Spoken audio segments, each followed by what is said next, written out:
NATO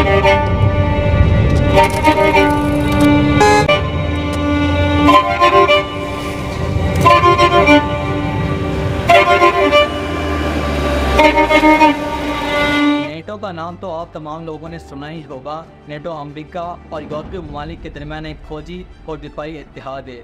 20वीं सदी में दुनिया में बेशुमार जंगें लड़ी भी, जिनमें 2 जंगें ऐसी थी जिसने पूरी दुनिया खास तौर पर यूरोप को यकसर तौर पर बदल के रख दिया। इन जंगों को पहले जंग अजीम और दूसरी जंग अजीम के नाम से जाना जाता है। इन जंगों में बेशुमार हलाकतें हुई। दूसरी जंग अजीम के खात्मे के बाद यूरोप ने 2 अहम तरीन काम किए, जिनमें पहला काम जंग से तबाह मैशत को सहारा देने के लिए यूरोपीय कम्युनिटी तश्कील देना था, जिस पर हम एक मुकम्मल वीडियो बना चुके हैं, जिसका लिंक डिस्क्रिप्शन में मौजूद है। और दूसरा सबसे अहम तरीन काम नेटो के नाम से एक दिफाई इत्तेहाद तश्कील देना था। यूँ तो दूसरी जंग अजीम में सोवियत यूनियन, अमेरिका, फ्रांस और बरतानिया का इत्तेहादी था, मगर दूसरी जंग अजीम के खात्मे के बाद इन ममालिक को सोवियत यूनियन के कम्युनिस्ट नज़रिया और तोसी पसंदाना अज़ाइम ने फौरन मुब्तला कर दिया।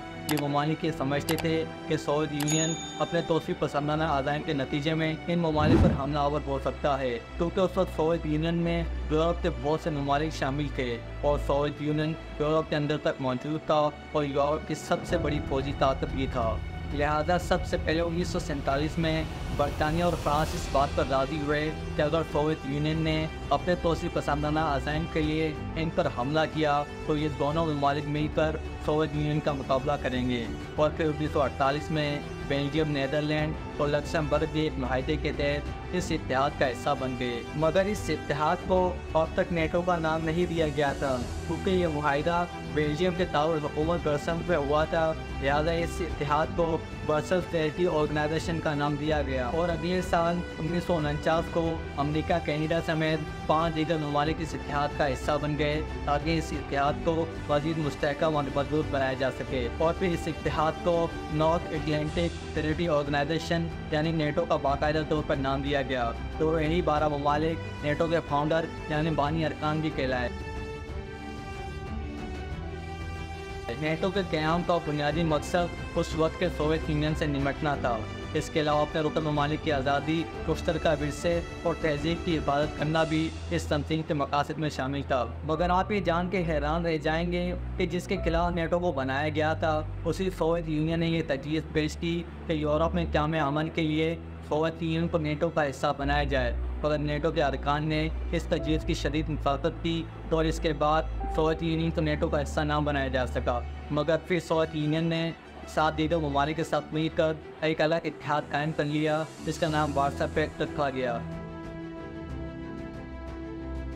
शुरू में नेटो के अरकान की तादाद महज 12 ही थी, जो इसके बानी अरकान थे।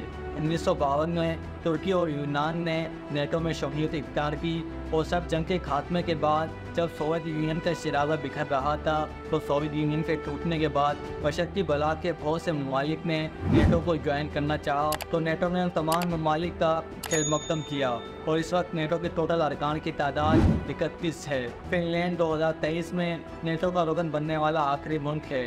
इसके अलावा स्वीडन, यूक्रेन, जॉर्जिया और बोस्निया भी नेटो की रुकनीत हासिल करने के ख्वाहिशमंद हैं।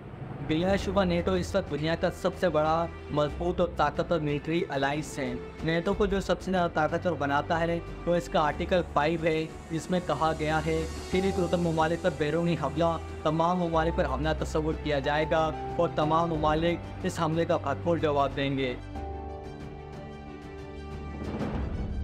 नेटो की ताकत का अंदाज़ा आप इस बात से लगा सकते हैं कि दुनिया की सबसे बड़ी 20 मैशतों में से लगभग 10 मैशतें नेटो का हिस्सा हैं और दुनिया के सफ़े अव्वल के दफाई बजट रखने वाले ममालिक में से कई ममालिक नेटो के मेंबर हैं। ऐसा हरगिज़ नहीं है कि सोवियत यूनियन के टूटने के बाद रूस बिल्कुल ही कमज़ोर हो गया हो, मगर हाँ आप इतना ज़रूर कह सकते हैं कि पहले के मामले में माशी और दिफाई लिहाज से रूस थोड़ा बहुत कमज़ोर ज़रूर हुआ है, मगर इस वक्त रूस दुनिया में एक बहुत बड़ी ताकत है। सलामती कौंसल में रूस को वीटो पावर के ज़रिए बेपनाह ताकत हासिल है, जिसके ज़रिए वो दुनिया के अहम तरीन मामलात में असरअंदाज हो सकता है।